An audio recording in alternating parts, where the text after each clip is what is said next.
pour ma soutenance de thèse qui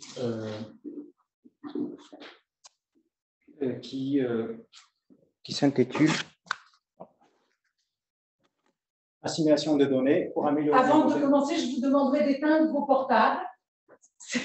Voilà, pour qu'il n'y ait pas de parasites, de bruit parasite pendant la soutenance. Désolé. Merci. Donc, mon sujet s'intitule Assimilation de données pour améliorer les modèles de qualité de l'eau, faire un indicateur de pression azotée. Donc,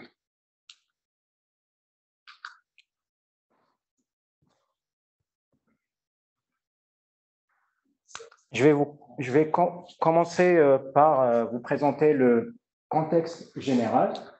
Donc, je m'intéresse à l'azote dans le sol. Donc, l'azote dans le sol, c'est un cycle de biogéochimique. Donc, il est présent sous ses formes organiques et minérales. Donc, c'est la forme minérale de l'azote qui est la plus facilement assimilable par les plantes, mais on peut notamment minéraliser une petite partie de l'azote organique. Donc, c'est un processus lent.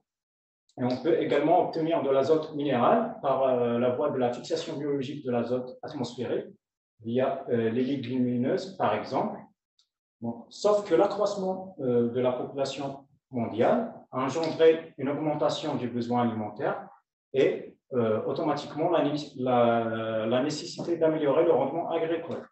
Donc, finalement, on a besoin de plus d'azote minéral dans le sol pour assurer la bonne croissance des plantes. Donc, concernant l'évolution des différentes sources d'azote minéral dans le sol, donc, on a par le passé connu trois principales phases. Donc, la première phase, qui est plutôt une phase stable, donc dominée par la fixation biologique. Donc, après la fin de la Deuxième Guerre mondiale et suite à la découverte du procédé d'Haber-Bosch qui permet d'avoir de l'azote minéral à partir de l'azote atmosphérique, donc, on a constaté l'explosion de la disponibilité de l'azote minéral dans le sol, et notamment cela est dû à l'utilisation des engrais azotés chimiques. Et finalement, en fait, avec les mesures qui ont été prises pour diminuer la pollution azotée et son transfert vers les milieux aquatiques, l'azote disponible dans le sol s'est stabilisé. Donc, suite, par exemple, on peut noter les directives européennes nitrates. Donc, ce qu'on constate, c'est qu'on a un décalage entre la disponibilité de l'azote minéral dans le sol et la production nette par la plante. Donc, ce qui nous donne en fait notre fameux surplus azoté. Donc, ce surplus azoté, il risque d'être transféré rapidement vers les milieux aquatiques avec l'arrivée des pluies hivernales. Donc, l'objectif serait de réduire ce surplus azoté. Donc, comment on fait? Donc, la solution serait de mieux suivre l'évolution du stock d'azote minéral dans le sol. Donc, là, je vous présente un exemple d'un suivi de la quantité d'azote minéral disponible dans le sol. Donc, on peut mesurer notre stock d'azote minéral dans le sol. Donc, avec donc, la mesure du reliquat, comme le reliquat sortie hiver et le reliquat post-récolte, qui sont en fait, en fait mesurés pour ouvrir et fermer le bilan azoté et ainsi optimiser, en fait, pour pouvoir optimiser les apports azotés. Donc, ça a plutôt un intérêt économique, mais on peut également mesurer le reliquat entrée-hiver, qu'on appelle également reliquat début de drainage ou azote potentiellement lixiviable, qui a un intérêt plutôt environnemental. Donc, pourquoi? Parce qu'en fait, on vient mesurer ce reliquat-là à un moment sensible, donc pour prévoir en fait la lixiviation d'une quantité non négligeable d'azote vers les milieux aquatiques avec l'arrivée des premières pluies hivernales. Donc, cette mesure-là, on peut la faire à l'échelle locale, donc à l'échelle de la parcelle, en venant avec une carrière, on prend un échantillon du sol, puis l'analyser au laboratoire. Donc, ça a des limites, hein, c'est une mesure qui est faite à l'échelle locale, donc qui peut être coûteuse aussi, et très chronophage. Donc, deuxième contexte de mon étude, donc le drainage agricole. Donc, je m'intéresse au transfert de l'azote minéral dans le sol, particulièrement au milieu drainé. Donc, mais qu'est-ce que le drainage et pourquoi on draine les parcelles agricoles? Donc, le drainage, c'est un aménagement hydraulique qui permet en fait l'exploitation agricole d'une terre qui est fréquemment engorgée par l'eau. Donc, on vient introduire soit des fossés à ciel ouvert ou des drains, donc c'est une sorte de tuyau perforé pour rabattre le niveau de la nappe. Donc, ça permet d'aérer le sol pour également avoir une meilleure, en fait, un meilleur développement racinaire, donc pour justement maintenir le bon rendement agricole. Et cela peut aussi faciliter l'accès aux champs par les agriculteurs. Au-delà de son intérêt agronomique, le drainage favorise le transfert rapide de l'eau et des polluants vers un point de sortie, donc qu'on appelle exutoire du réseau de drainage. Donc, finalement, le drainage, il peut jouer aussi le rôle d'un lésimage géant. Donc, pourquoi? Parce qu'on arrive à suivre la quantité et la qualité de l'eau à son exutoire. Donc, on sait qu'à l'échelle de la France, plus de 10% des terres agricoles sont drainées, et on note également la présence marquée du drainage sur les sols plutôt hydromorphes, donc en région humide. Donc, pour suivre l'évolution de la quantité de nitrate dans le sol, on peut finalement soit multiplier les fréquences d'échantillonnage du sol et mesurer en fait plus fréquemment les concentrations de nitrate à l'exutoire du réseau de drainage. On peut également simuler ces processus de transfert d'azote minéral dans le sol en prenant le cas de la modélisation, donc en utilisant des modèles. Donc, les modèles de transfert qui peuvent être utilisés pour simuler le transfert de nitrate dans le sol, il y en a beaucoup dans la littérature. Là, j'ai pris l'exemple du modèle à base physique qu'on appelle Hydrus 2D, qui permet de simuler la trajectoire de l'eau et des solutés dans le sol, donc particulièrement au milieu drainé, mais qui nécessite un minimum de connaissances sur les processus de transfert, en tout ce qui est numérique, donc expérience dans un logiciel spécifique. Et en fait, il demande un grand temps de calcul. On a aussi l'exemple de drainement, le drainement de N2 pour l'azote. Donc, c'est un modèle qui est basé sur les processus de transfert et qui prend en compte en fait le cycle complexe de l'azote dans le sol. Et en plus de ça, il nécessite en fait la stratification du profil du sol et une connaissance sur la texture du sol. Et finalement, on a besoin d'un nombre important de paramètres. Bon. Nous, ce qu'on cherche, c'est plutôt un modèle qui soit parcimonieux, donc qui nécessite très peu de paramètres et qui soit robuste, donc applicable sur plusieurs configurations spatiales sans le besoin d'avoir des compétences en tout ce qui est processus de transfert. Donc, on s'est penché plutôt sur le développement d'un nouveau modèle de transfert de nitrate dans le sol, afin de, premièrement, mieux représenter les processus de transfert. Donc là, je vous présente une configuration classique d'un modèle, donc avec des variables et paramètres d'entrée. Donc, on a plusieurs équations de transfert, et finalement, on vient simuler, en fait, des données en sortie et puis les confronter avec les observations. On peut totalement faire l'inverse à l'aide des techniques d'assimilation de données que je vais présenter après, afin de mieux estimer nos entrées du modèle en réduisant l'écart entre les simulations et les observations. Dans notre cas, on s'intéresse à l'évolution temporelle du stock de nitrate, donc on veut mieux caractériser, mieux estimer l'évolution du stock d'azote minéral dans les sols drainés. J'ai décomposé ma présentation en quatre parties pour, au début, vous donner un peu l'historique de notre modèle, donc comment on a fait pour partir d'une idée simple à un modèle qui est validé, qu'on a appelé l'IDRAIN. Puis, on a testé sa robustesse. Et finalement, on s'intéresse à l'amélioration de la qualité des estimations, en fait, notamment du reliquat entrée-hiver et plus généralement de l'évolution du stock de nitrate dans le sol. Donc, première partie, Donc, on a dit qu'on a besoin d'un modèle de transfert nitrate simple, de type conceptuel, qui vient en fait, où là, on suppose que le cycle complexe de l'azote soit négligé. Donc, on vient prendre un raccourci du cycle complexe de transfert avec une seule variable d'entrée qu'on a appelée reliquat entrée-hiver équivalent. Donc, un reliquat entrée-hiver équivalent, c'est à ne pas confondre avec la mesure du reliquat entrée-hiver sur le cycle. Donc, ça, c'est une composante conceptuelle, donc c'est un paramètre d'entrée qui est représentatif de l'ensemble des bassins versants agricoles étudiés. En plus de ça, on a un ensemble de jeux de paramètres. On a besoin aussi du débit observé en entrée. Et en fonction de ça, on a plusieurs fonctions de transfert qui viennent nous transformer, en fait, nous lixivier notre reliquat entrée-hiver, la quantité de stock initialement présente dans le sol, en une concentration nitrate simulée qu'on vient confronter avec les observations des concentrations en nitrate.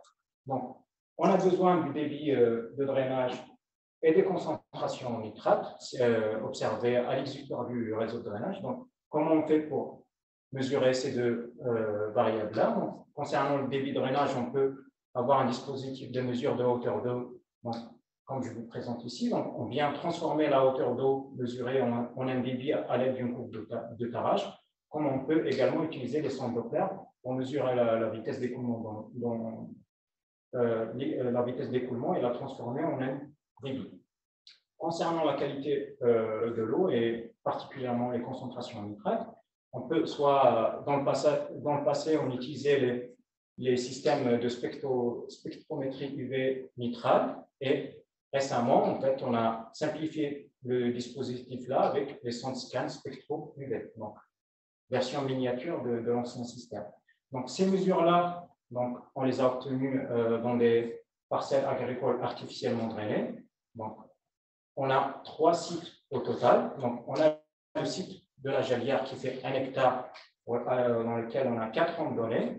Donc, on a le site de Gobard, qu'on appelle également Champémer, qui fait 35 hectares. On a à notre disposition 50 données. Et finalement, on a le site de Rampillon, qui fait 355 hectares, et dans lequel on a 6 ans de données. Donc, au total, on a 15 ans de données de débit et de concentration nitrate au pas de temps horaire. Maintenant, je vais vous parler de la conceptualisation du transfert de nitrate dans le sol. Donc, au total, on a 4 hypothèses de modélisation. La première étant considérer la période hivernale comme un moteur de lixiviation de nitrate.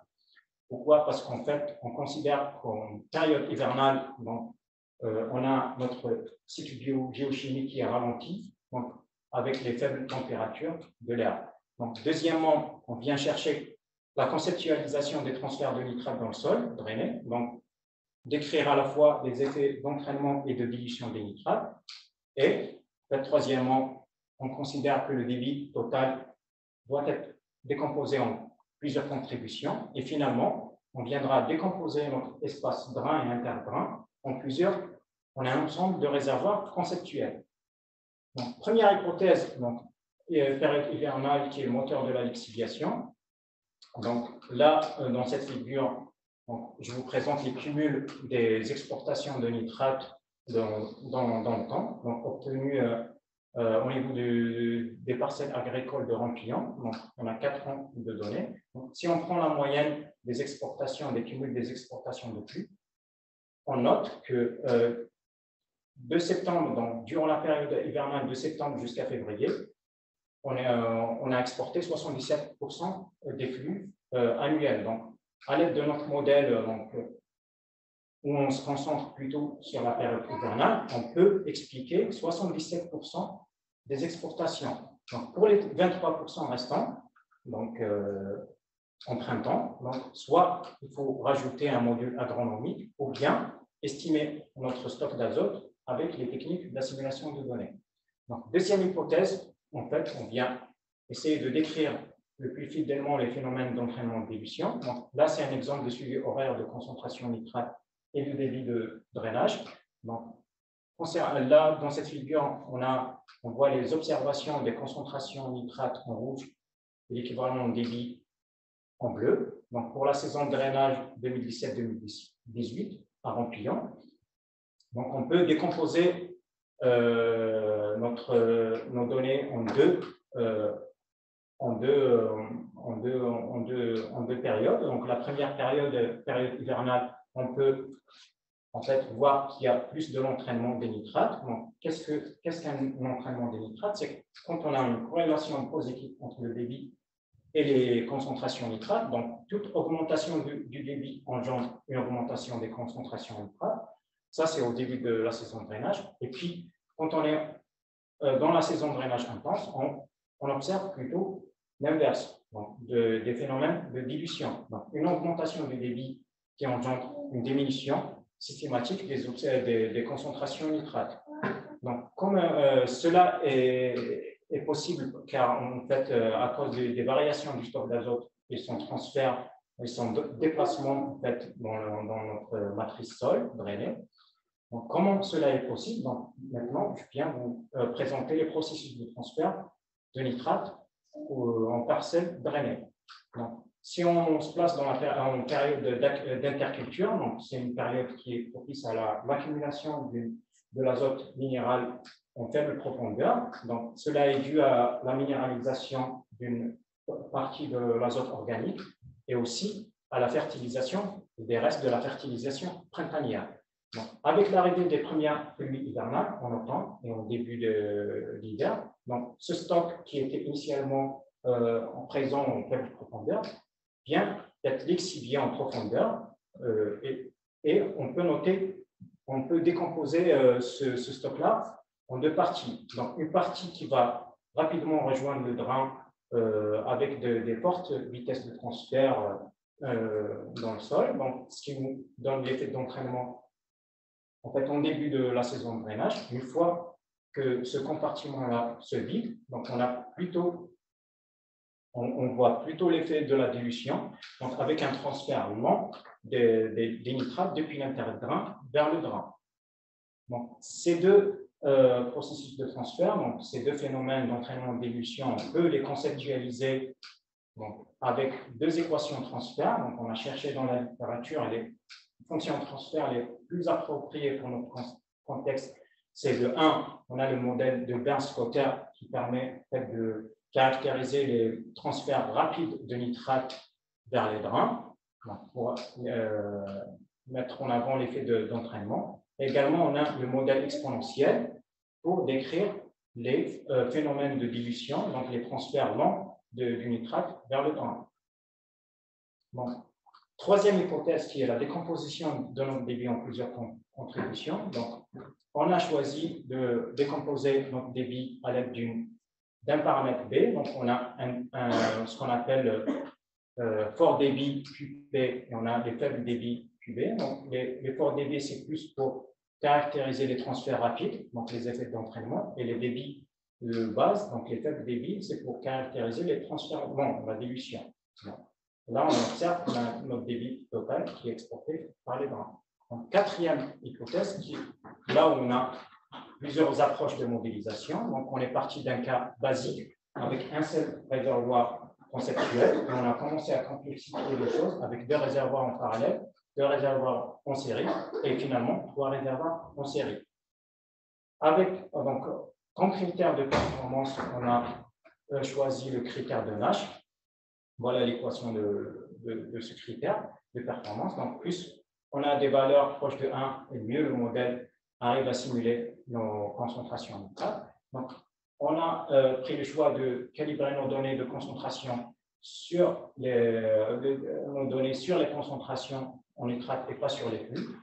Donc, et sur des pas de temps qui sont de l'ordre de l'horaire ou du journalier. Donc, dans la littérature, les gens en fait, préfèrent simuler les flux que les concentrations en nitrate qui sont beaucoup plus faciles à simuler. Donc, premier résultat, le cas basique à un seul réservoir. Donc là, à droite, on a la figure, on montre en bleu les observations des concentrations nitrates qui ont été obtenues à l'échelle de la parcelle de Chantemerle, donc de 2018 à 2012. Donc on a au total 4 ans de données. Et en orange, on voit nos premières simulations de concentration en nitrate obtenues. Donc à l'aide du modèle exponentiel. Donc, on voit qu'on a pu mettre en avant la dynamique saisonnière de transfert, mais la qualité des simulations est mauvaise, donc avec des nage de 0. Donc là, quand on commence à complexifier en rajoutant un deuxième réservoir en parallèle, eh ben, on commence à avoir de la dynamique événementielle, mais toujours, on a des nages qui sont en fait faibles. Et avec deux réservoirs en parallèle, ben, la même chose, on a les deux dynamiques événementielles et saisonnières, et finalement avec 3 réservoirs. Donc, ce que l'on constate, c'est qu'on a pu finalement mettre en avant les dynamiques saisonnières et événementielles, mais que la qualité des simulations est non satisfaisante parce qu'on gère mal notre processus de transfert. Donc, la solution serait de considérer l'hétérogénéité du transfert de nitrate dans le sol, donc, ce qui nous amène à la deuxième partie de la thèse, donc, qui consiste qui parle de développement et de la validation de la version finale de notre modèle Librain. Donc, cette version-là a fait objet d'une publication dans un journal international, donc Agricultural Water Management. Donc, finalement, la structure du modèle final, donc, au niveau de la faible profondeur du sol, on a 2 réservoirs superficiels, donc rapides et lents, et troisièmement, un réservoir profond. Bon, donc, le débit total, il est décomposé en 2 contributions. Donc, un tiers vont alimenter les réservoirs superficiellement et profondément, et les 2 tiers qui vont alimenter le réservoir superficiel rapide. Donc, on a notre variable d'entrée, le reliquat entrée équivalent, qui vient être décomposé à l'aide du paramètre alpha en deux contributions, donc 2 parts. Une partie qui va être piégée initialement dans le réservoir rapide et l'autre qui va être piégée dans le réservoir superficiellement. Et pour faire évoluer cette quantité de nitrate dans le temps, donc on prend l'équation transfert exponentielle, donc faire transférer notre quantité initialement piégée dans le réservoir superficiellement vers le réservoir profondément et du réservoir profondément vers notre système de drainage. Bon. Ce qui est différent avec les 4 approches que je vous ai présentées avant, c'est qu'ici, on prend en compte l'équation de transfert de Burns pour mettre en avant en fait, les transferts rapides de nitrate. Donc, l'équation de Burns vient épuiser notre stock superficiel rapide directement donc, vers le drain. Donc, finalement, on a un flux total simulé RT qui est la somme des 2 flux exportés par le réservoir superficiel rapide et le réservoir profond. Donc, ce flux total simulé, on vient le diviser par le débit pour avoir notre concentration en nitrate simulée. Donc, pour tester et valider le modèle, donc, on a choisi de le faire sur les 6 zones de données horaires collectées au niveau des parcelles agricoles de Rampillon, donc de 2014 jusqu'à 2020.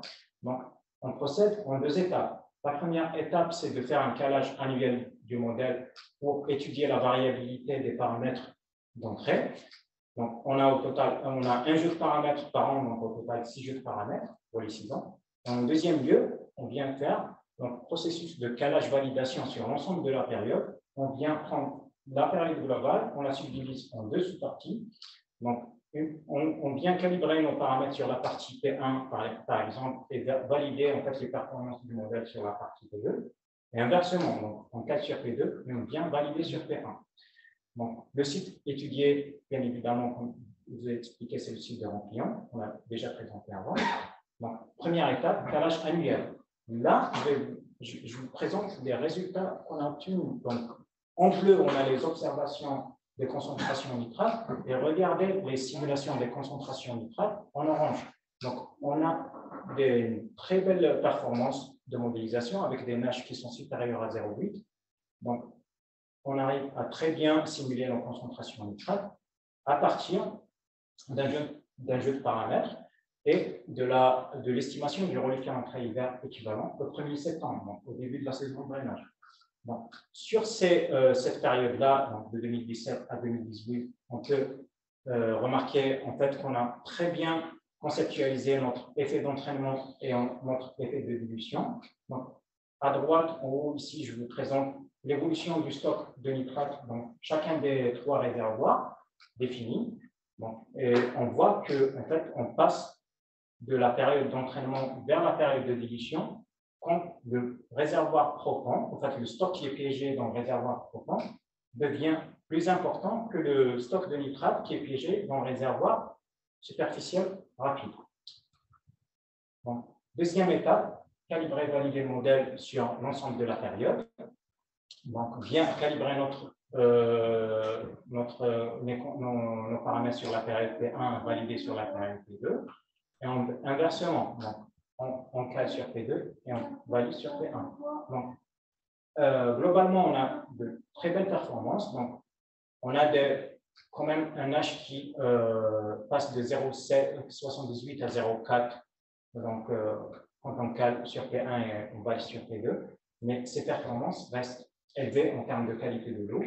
Donc, et après, on peut dire qu'on a des critères de performance satisfaisants. Donc, sans oublier que, en fait, là, le reliquat entrée-hiver équivalent sont estimés au début de la saison de drainage de chaque année, donc, ici. Et là, pour le coup, premièrement, on s'intéresse à simuler que la période hivernale, mais par la suite, je vais montrer qu'on va prendre l'ensemble de la période et on va voir les concentrations, comment on peut simuler les concentrations en nitrate en période printanière. Donc, finalement, les points forts du modèle, donc, on utilise une seule variable d'entrée qui est reliquat entrée équivalent. Donc, on a besoin d'une seule donnée d'entrée qui est le débit. Donc, on a un jeu de paramètres parcimonieux et un temps de calcul qui est très faible, de l'ordre de quelques secondes. Donc, en perspective, on souhaiterait coupler en série notre modèle Nidrain avec un modèle hydrologique de transformation débit au milieu drainé, qu'on appelle SIDRA-RU. Donc, le modèle, il a fait objet d'une publication à laquelle je suis co-auteur.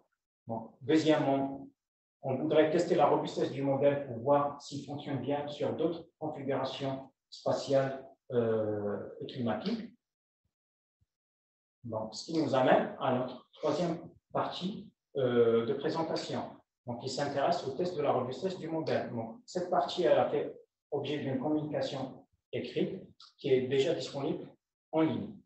Donc, qu'est-ce que la robustesse? Donc, c'est la capacité du modèle à opérer efficacement sous différentes configurations. Donc, on a validé notre modèle sur la configuration qu'on appelle configuration de base. On sait qu'il fonctionne bien. Et après, on vient chercher d'autres configurations, donc d'autres sites où on peut tester nos données et voir si ça fonctionne bien. Donc, l'idée, c'est d'avoir un jeu de paramètres générique qui soit représentatif de l'ensemble de nos sites. Donc, comment on a procédé? Donc, on a nos 3 sites. Donc, on parle de la Gelière, Gobard et Rampillon, finalement. Donc, on fait au début un calage annuel, donc année par année. Et ensuite, on procède à un calage interannuel des paramètres. Donc, on aura au final un jeu de paramètres par site. Avec ces 3 jeux de paramètres, on vient calculer la moyenne arithmétique pour obtenir finalement un jeu de paramètres générique qu'on viendra tester sur chacun des sites pour voir si on garde de bonnes performances. Comme résultat, en fait, concernant la qualité des concentrations nitrate simulées, donc, on voit ici dans le graphique qu'avec différentes stratégies, donc calage annuel, interannuel, avec un jeu de paramètres génériques, on arrive à obtenir une qualité de simulation qui est très bonne. Donc, des NH généralement qui sont supérieurs à 0,6, peu importe le site étudié. Donc, concernant l'estimation du reliquat entrée-hiver, donc en bleu, on voit les mesures des reliquats, donc soit à l'échelle locale pour le site de la Gelière ou à l'échelle des bassins versants agricoles pour Rampillon et Gobard. Et on voit que, en fait, si on estime, si on procède à un calage interannuel de nos paramètres, on arrive tout de même à bien estimer nos reliquats entrée-hiver équivalents. Et les barres en gris, c'est l'estimation des reliquats entrée-hiver équivalents en prenant en compte un seul jeu de paramètres génériques sur l'ensemble des sites. Donc finalement, on a une bonne estimation des valeurs de reliquats entrée-hiver, même en utilisant un jeu de paramètres générique. Donc, en bilan, donc, on a un modèle robuste, en tout cas, sur les 3 sites étudiés. Donc, voici le jeu de paramètres générique qui a été validé avec de bonnes performances de reliquat entrée équivalent. Donc, on obtient également une bonne performance sur les simulations des concentrations nitrates et de flux sur les 3 cycles étudiés, mais on a besoin de compléter notre étude de robustesse avec davantage de données. Donc, on peut prendre l'exemple de plus de parcelles qui présentent différentes configurations pédoclimatiques. On peut aussi s'intéresser à l'étude de l'influence de la géométrie de notre drainage sur le transfert de nitrate. Donc, on a dit que la période au début hivernale, c'était le moteur de la lixiviation. Donc, on arrive à bien expliquer nos 77% de flux des exportations annuelles avec de la mobilisation directe. Mais maintenant, on va s'intéresser aux 23% restants avec l'assimilation, avec les techniques d'assimilation de données. Donc, on va venir voir comment on peut estimer notre évolution du stock d'azote minéral dans le sol avec l'assimilation de données. Donc, ce qui nous amène à la dernière partie de la présentation. Donc, cette partie, elle a fait l'objet d'une rédaction d'un article qui va être très prochainement soumis dans une revue internationale. Donc, l'assimilation de données, c'est quoi? Donc, c'est une approche qui permet de combiner plusieurs sources d'informations. Donc, on peut, d'une manière la plus optimale possible, donc on peut noter les observations, on peut noter la dynamique du modèle, on peut noter également l'expertise, et en même temps, on compte toutes ces incertitudes pour remonter à nos variables d'état, à nos paramètres d'entrée ou à nos conditions initiales, conditions limites. L'assimilation de données, on a plusieurs approches. Donc, on peut noter les fils de Kalman et ses différentes variantes, donc l'ensemble particulièrement. En fait, on a le fil de particulière, donc ils ont tous leurs avantages et inconvénients. Donc, nous, on a décidé d'utiliser la méthode variationnelle. Donc, pourquoi? Parce que c'est une méthode qui est performante, robuste, qui permet d'avoir des résultats stables, donc qui permet à la fois d'estimer les variables d'état et les paramètres d'entrée. Donc, il fait propager les observations dans le temps, donc dans le passé et dans le futur. Et c'est un outil aussi, en fait, pour faire à la fois l'analyse de sensibilité et l'assimilation de données.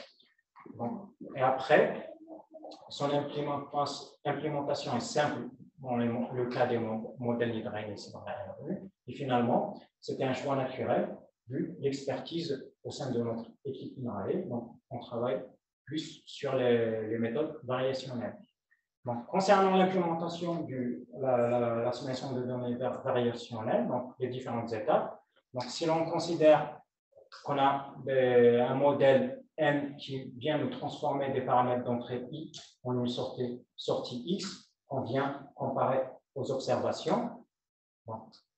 Pour le cas du cas des VAR, on a besoin de définir une fonction J qui vient réduire l'écart entre les observations et les simulations, et les estimations et les valeurs a priori, en prenant en compte les incertitudes associées. Donc, il faut minimiser cette fonction Q, et pour avoir le minimum de cette fonction Q, on s'intéresse au calcul du gradient de la fonction Q. L'équation du gradient, donc on doit chercher la valeur minimale du gradient, et l'équation, en fait, elle fait intervenir le code linéaire tangent, qui n'est rien que la dérivée de notre modèle, et sa transposée, qui est l'adjointe de notre modèle. Donc, on peut s'amuser à faire des calculs manuels pour avoir l'adjoint, mais en fait, ça peut devenir rapidement compliqué, et c'est pour cela qu'on utilise les outils qu'on appelle de différenciation automatique, et pour notre cas-là, pour notre cas d'étude, on a utilisé TAFNAC. Bon. On a implémenté l'assimilation de données variationnelles sur le cas du modèle SIDRA-RU, qui a fait l'objet d'une publication dans Journal of Hydrology, où on s'est intéressé à l'analyse de sensibilité globale et locale des différents paramètres d'entrée, et en utilisant en fait les méthodes variationnelles et la méthode hybride bayésienne. Donc la même démarche a été appliquée sur le modèle Hydrain. Donc on voit ici que pour le cas du modèle Hydrain, on avait deux objectifs. Le premier objectif, c'est d'étudier l'impact de la fréquence d'échantillonnage des concentrations en nitrate sur l'estimation ponctuelle d'une valeur de reliquat entrée hiver équivalent. Le deuxième objectif, c'était d'étudier la dynamique du stock de nitrate dans le sol en s'intéressant à l'estimation horaire de ce stock de nitrate dans le sol. On vient ensuite comparer avec les simulations obtenues avec le modèle direct, donc en estimant ponctuellement le reliquat entrée hiver au début de la saison de drainage. Donc, premièrement, stratégie d'échantillonnage des concentrations. Donc, l'objectif, c'était de déterminer l'impact de la fréquence d'échantillonnage des concentrations en nitrate sur notre qualité des estimations du reliquat entrée hiver. Donc, voilà comment on a procédé. Donc, on a pris au début une estimation de référence de reliquat entrée hiver, donc avec une fréquence d'échantillonnage des concentrations en nitrate horaire. On vient dégrader au fur et à mesure notre information sur les concentrations en nitrate. Donc, du pas de temps journalier au pas de temps trimestriel. Au sein de la même fréquence d'échantillonnage, on vient translater notre fréquence, donc le moment où on vient mesurer les concentrations en nitrate. Donc, pour le cas hebdomadaire, par exemple, on peut dire que l'agent vient échantillonner notre donnée de concentration en nitrate mardi, comme il peut venir l'échantillonner vendredi. Donc, comme résultat, donc, à droite, je vous présente les graphiques qui mettent en avant en fait, l'erreur relative sur le reliquat entrée hiver équivalent, c'est une erreur relative, et sur la performance obtenue donc, avec le critère dommage. Donc, en fonction des différentes fréquences d'échantillonnage, des concentrations en nitrate. En rouge, c'est les minimums et le maximum, et en bleu, on voit la moyenne. Là, on a pris l'exemple d'une fréquence d'échantillonnage décadaire. Donc, on se place dans la situation où notre agent vient échantillonner les concentrations en nitrate une fois chaque 10 jours. Et avec une fréquence d'échantillonnage décadaire, on arrive à avoir une qualité des simulations avec des NH supérieurs à 0 et une erreur relative sur les reliquats entrée hiver équivalents qui ne dépasse pas les 10%. Deuxième objectif, c'était de s'intéresser à l'estimation temporelle du stock de nitrate dans le sol. Donc, au début, en fait, on a procédé à une estimation annuelle du reliquat entrée hiver équivalent en le considérant comme un paramètre d'entrée. Puis, on a remplacé ce paramètre d'entrée avec une variable bêta donc, pour permettre l'estimation continue de notre stock de nitrate dans le sol. L'idée, c'était de proposer une estimation dynamique du stock de nitrate, donc horaire, à l'aide du cadre des VAR. Donc, nous, on vient en fait, améliorer notre estimation du stock donc, à faible profondeur en réduisant l'écart entre les observations et les simulations des concentrations en nitrate. Voici les résultats qu'on a obtenus. Donc, à droite, pour le moment, je vous montre l'évolution des flux observés en fonction du temps. Donc, ici, c'était le cas de Rampillon pour l'année 2014-2015. On voit qu'avec une seule estimation annuelle du reliquat entrée hiver équivalent ici en rouge, et en lançant des simulations avec le modèle direct, l'évolution du stock de nitrate horaire qu'on obtient. Donc, on arrive à très bien représenter nos flux simulés en période hivernale, mais par contre, en période printanière, en fait, il y a un écart entre les simulations et les observations des exportations des nitrates. Maintenant, on prend notre composante, donc notre variable bêta, on essaie d'estimer en continu notre stock de nitrate à l'aide du cadre des VAR, et regardez ici, en fait, on améliore nos simulations des exportations du flux, donc on arrive à la fois à bien simuler nos flux de nitrate en période hivernale et en période printanière.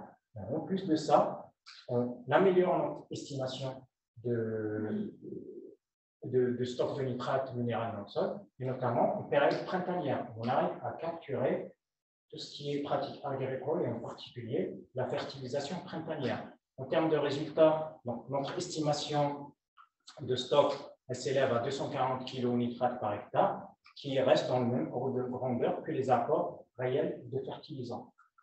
Donc, finalement, on a un modèle conceptuel de transfert des nitrates qui fonctionne très bien, qui arrive à très bien reproduire les phénomènes d'entraînement et d'ébullition de nitrates, on arrive à améliorer de manière significative la qualité des simulations des concentrations de nitrates. Et donc, on a un modèle Nidren qui est robuste sur les 3 cycles étudiés. Donc, on a implémenté le cas de débat sur le modèle Nidren. On a tout d'abord évalué l'impact de la fréquence d'échantillonnage des concentrations de nitrates sur notre qualité d'estimation durant les cas hiver. Et finalement, on arrive à bien estimer les apports de fertilisation printanière en considérant une estimation du stock d'azote en fonction du temps, à l'aide du cas de débat. Donc, en perspective, on espère à mieux estimer les entrées de notre modèle Nidren, dans sa version couplée avec le modèle hydrologique, donc pour remplacer les observations des débits avec les simulations de débit. Donc, ce sera un couplage plutôt en série. Donc, on espère compléter notre étude de robustesse du modèle avec plus de données. Donc, pourquoi pas appliquer le modèle Nidren à l'échelle des parcelles drainées, donc compléter avec des bases de données existantes à l'échelle de la France, donc, par exemple avec la base de données NIAD, et finalement intégrer l'approche Nidren pour modéliser le transfert des pesticides et améliorer en fait les simulations des pesticides du modèle PESTRA. Je vous remercie pour votre attention. Et en fait, avant de finir, juste une petite pensée pour Bernard Vincent, donc, qui faisait partie de notre équipe, qui nous a quittés très récemment. Je vous remercie pour votre attention.